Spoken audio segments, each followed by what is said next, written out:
Olá, o relator da Subcomissão Especial para Assuntos Penais, deputado Carlos Jordi, do PSL do Rio de Janeiro, entregou seu relatório final com mais de 70 páginas para atualizar a legislação penal e a tornar mais rigorosa no combate ao crime.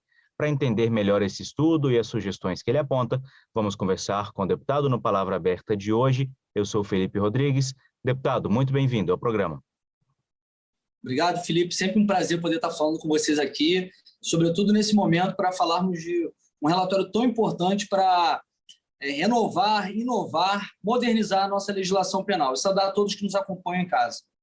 Deputado, o senhor fez um amplo estudo, participou de diversas audiências públicas na CCJ, apontou diversas adaptações legais que precisam ser feitas. Quais são os principais pontos do relatório do senhor?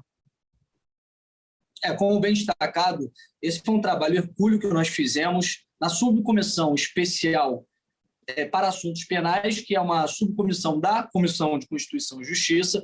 Nós identificamos que havia muitas propostas na Comissão de Constituição e Justiça para poder estar fazendo atualizações da nossa legislação penal, não só do Código Penal, mas também legislações extravagantes. E, nesse caso, foram feitas no Estatuto do Idoso, Estatuto da Criança e do Adolescente e na Lei de Execução Penal. E nós fizemos diversas audiências públicas com os mais renomados juristas, desde delegados, defensores públicos, promotores públicos. Foram diversas audiências abordando todos esses temas e ouvindo muitas pessoas, inclusive a sociedade. E nós identificamos que a nossa legislação penal, como é de notório conhecimento, ela está desatualizada, merecia uma atualização, e verificamos algumas propostas que poderiam estar contribuindo com essa atualização. De igual modo, também verificamos a prejudicialidade daquelas que não poderiam contribuir com essa alteração legislativa que poderia aprimorar as nossas leis extravagantes. E nós observamos, por exemplo, que na parte geral do Código Penal existe ali uma lacuna muito grande com relação à questão da culpa, o que é o crime culposo e o que é o dolo eventual. Vocês sabem que existe uma diferenciação. A culpa é quando existe, por exemplo, a negligência, uma imperícia técnica, uma imprudência, e a gradação do crime culposo ela é diferente do crime doloso, que é quando tem a intenção.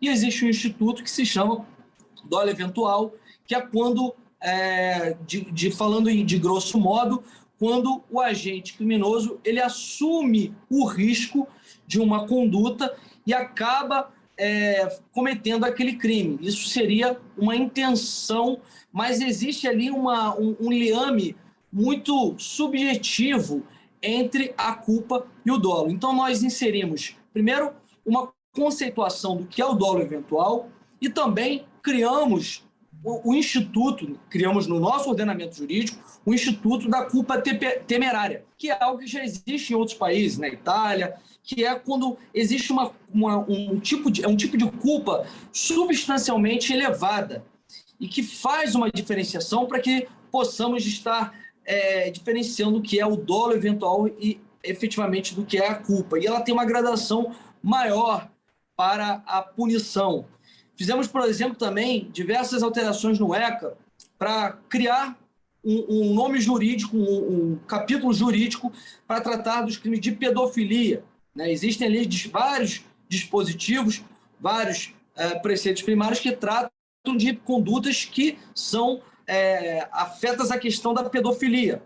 E nós criamos um capítulo para pedofilia.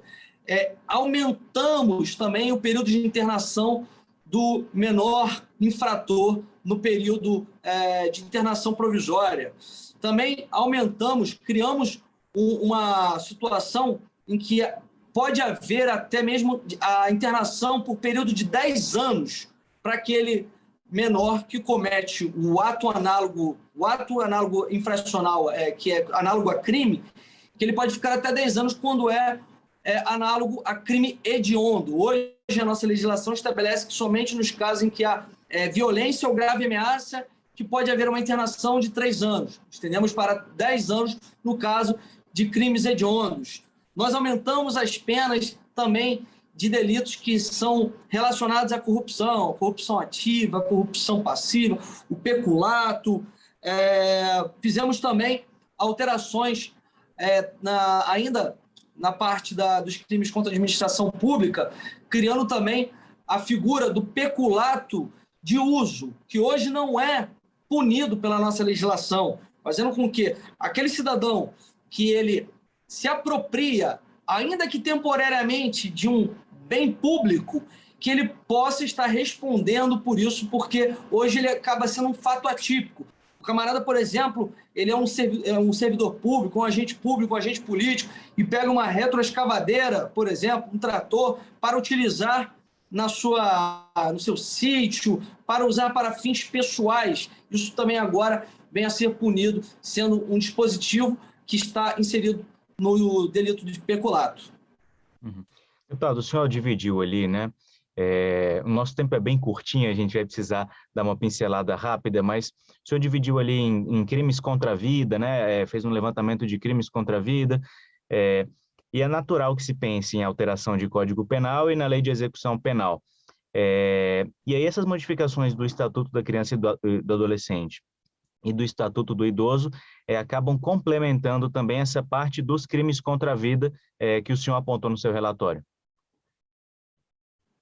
É muito importante você ter lembrado que foram tantas alterações importantes que muitas vezes já acabam passando batido. Por exemplo, também nós criamos uma nova figura do estupro de vulnerável. Hoje, o estupro de vulnerável, o artigo 217-A, trata de um outro tipo de estupro, né? Diferente do estupro comum, que ambos são hediondos, mas que é cometido contra menor de 14 anos.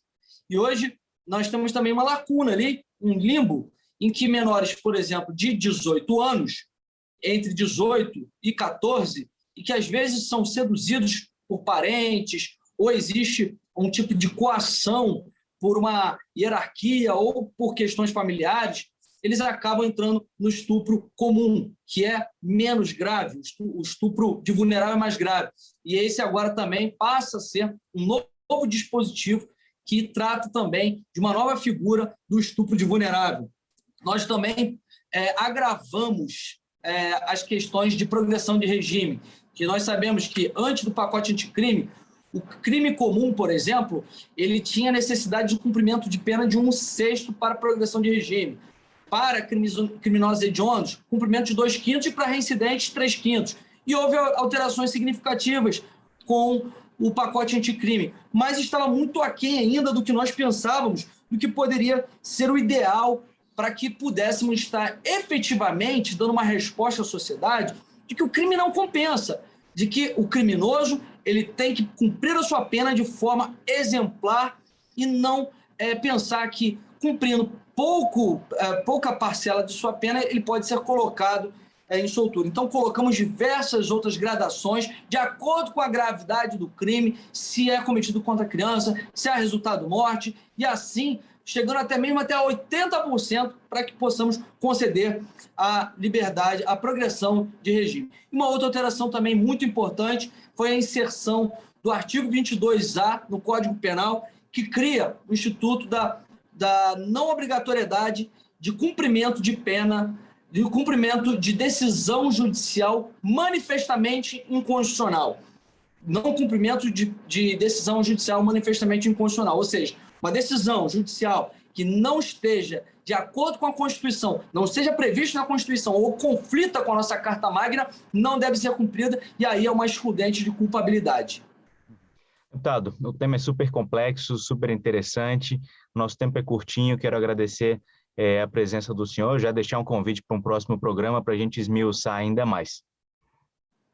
Eu que agradeço, realmente foram muitas alterações, são diversas páginas, um trabalho que está impecável, e quem quiser ter acesso pode procurar no site da Câmara ou vir até a Câmara. Em breve vamos estar votando esses anteprojetos, que eu tenho certeza que serão alterações muito relevantes para a sociedade. Esse foi o Palavra Aberta de hoje com o deputado Carlos Jordi, do PSL do Rio de Janeiro. Eu sou Felipe Rodrigues e a gente se vê numa próxima edição do programa. Até lá!